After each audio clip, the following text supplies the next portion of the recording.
I go for the longest road, so like winning with longest title. Okay, well, all right. Anyway, but it's with Andrew Yan, who is in the house, I think, somewhere. There he is back there, and Philippe Fernandez, who's also here, right over here, and Kyle Wilcox back in Rhode Island.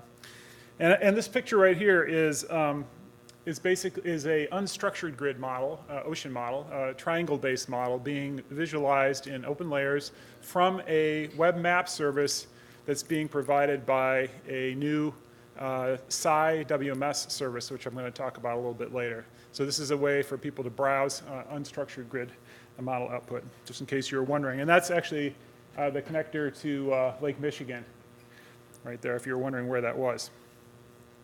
So just a little bit about, we're doing this work within the context of IDOS, US IDOS, the Integrated Ocean Observing System.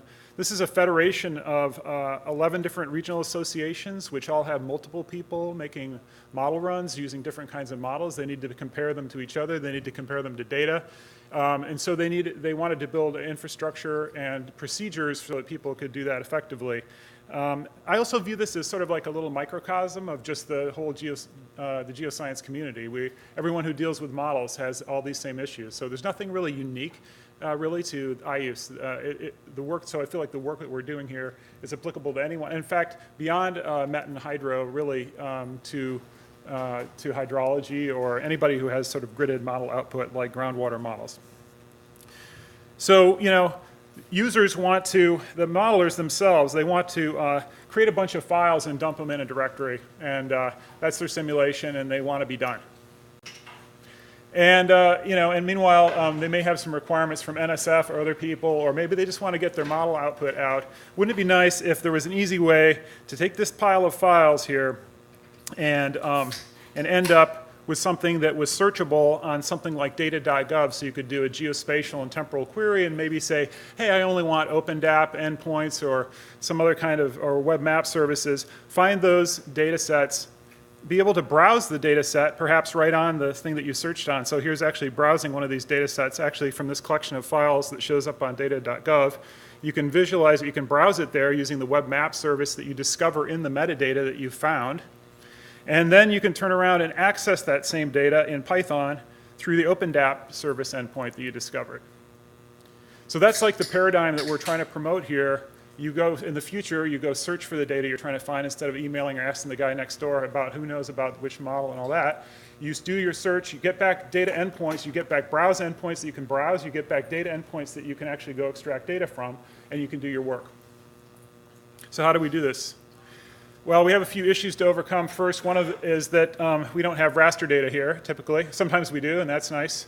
We have regularly gridded model output, but more often we have these models that have curvilinear coordinates in the horizontal, and in the vertical they have these stretched train following coordinates that not only follow the bottom of the ocean in this case, but they also go up and down as the sea surface goes up and down. So at every time step you have to, if you wanted to know like a particular z value, you have to compute it. Well, luckily we have the CF conventions, which came from the climate community. They obviously needed to compare climate models for things like the IPCC reports. They drove these CF conventions, which tell you how to put metadata into your netcdf files or into a collection of DRIB files, inject metadata that specify how to uniquely find the latitude, the longitude, how to compute the vertical coordinate. And these are, so in this case here, we have temperature. We have a standard name of seawater potential temperature, so some people may call it temperature, temp with a capital, whatever.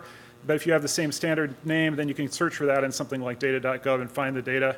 It has units, and then they specify you have to have coordinates. So this says for that curvilinear grid, what the coordinate variables are, so you can find latitude and longitude. And then the vertical coordinate, there's formula terms here, which there's formulas in the CF convention, so you can write a client that will do the mapping between the variables that you have in your file to the terms in the equation, calculate the vertical coordinate. And the idea, of course, then is to get away from all these model-specific codes that people hand around that calculate the vertical coordinate for different models, and sometimes they get it wrong and all sorts of things. So I just wanted to put this up because IDOS had the foresight to require that people participating in IDOS have web services that meet certain standards. And for gridded model output, it's OpenDAP with CF and climate the CF conventions. And for images of data, it's Web Map Service, OGC Web Map Service, the Open Geospatial Consortium. So this is what this sort of little strategy that we have. We have all these piles of files over here. It turns out that because of some nice work that Unidata did, and their threads, they have a threads data server. Beneath that, they have this netcdf Java library. So this isn't Python. This is the only non-Python part. They have this nice little thing where you can create these NCML files here that is our XML files that basically let you add that attribute information without changing the user's original grid files or HDF files or netcdf files. That's super handy, right? You don't have to go back to the providers and go, hey, guess what, guys? I've got this cool interoperability stuff. You have to rewrite all your files. Yeah, they're not happy with that. But if you can just bring in an expert who knows these CF conventions and say, here's a little template you can follow, or better yet, a little YAML file and a Python script that generates the XML for you, then it makes their lives a lot easier. So you get the data into this common data model here in the middle, and then you can deliver it out through a whole bunch of different web services. This is all built into threads. There's a web coverage service if your data is regularly spaced, because that's what WCS likes, at least in this version. WMS, Web Map Service. And this one down at the bottom, NC ISO, is really handy. This is what produces ISO metadata from all those attributes that came from your netcdf files, your grid files, or whatever, plus the NCML that goes into ISO metadata, and then that can be harvested by these different catalog services like data.gov or your local department's SciPy CSW server, which I'll talk about in a sec. So what do you get out of this? So here we're actually paying Axiom Data Science, which is Kyle Wilcox, the company that Kyle works for, to build us a nice little web portal. And we can browse the data in our browser, retrieving data from our own web services that are coming, web map services that are coming from the thread server. So we can sit in here and we can click on a point and get a time series from the get feature info.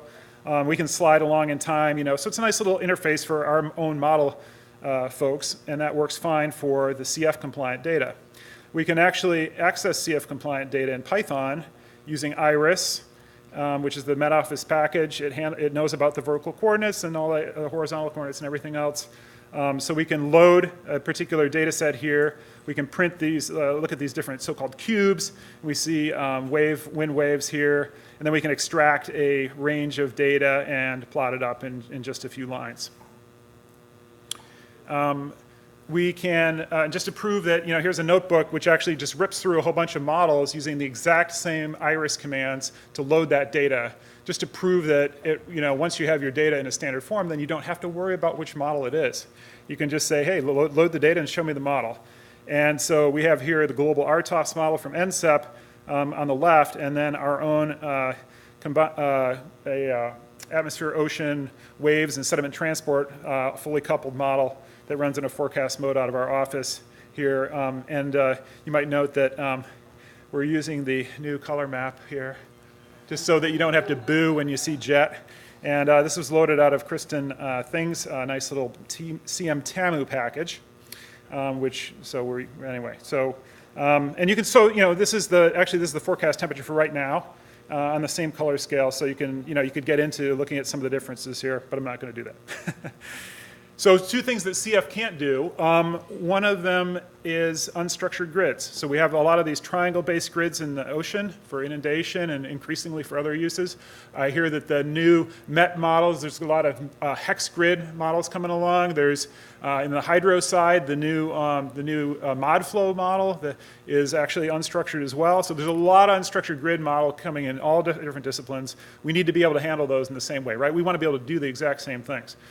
We also want to handle a little oversight in CF, which is that they didn't really account for staggered grids, which almost all of our data is actually coming out of the model. So a lot of times we interpolate them into the middle of the grid cell. But usually we have this case here of the Arakawa Sea grid, where we have the velocities on the sides, and we have the, so if somebody wants to plot a velocity vector, they have to average it to the grid cell center. So it seems like that would be nice for a library to do that. So 2 years ago at SciPy, actually Chris Calloway, I noticed that he was the C-Bun C here. Is he here somewhere? Nope. Oh, there he is.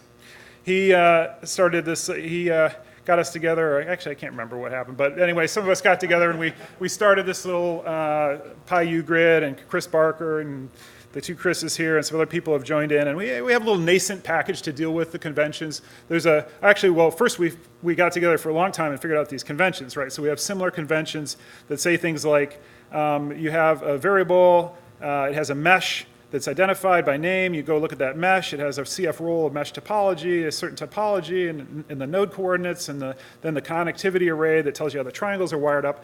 So we have a little syntax for doing that, and then we have a package that reads that stuff and does some useful stuff with it. And there's a sprint on Saturday.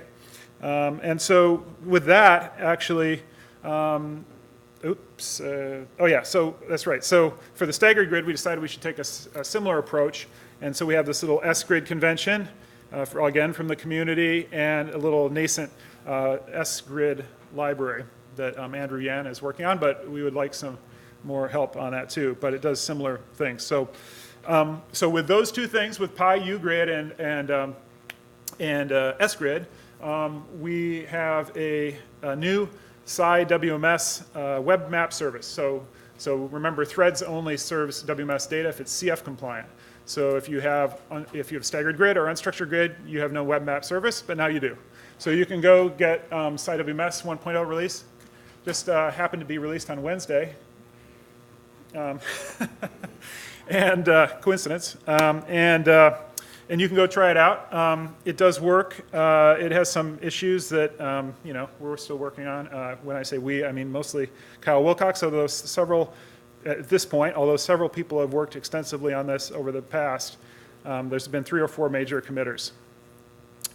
So here's that plot that I showed you in the beginning with unstructured grid, and here's a plot of velocity vectors. So this is automatically using the S-grid conventions to draw velocity vectors from a staggered grid model.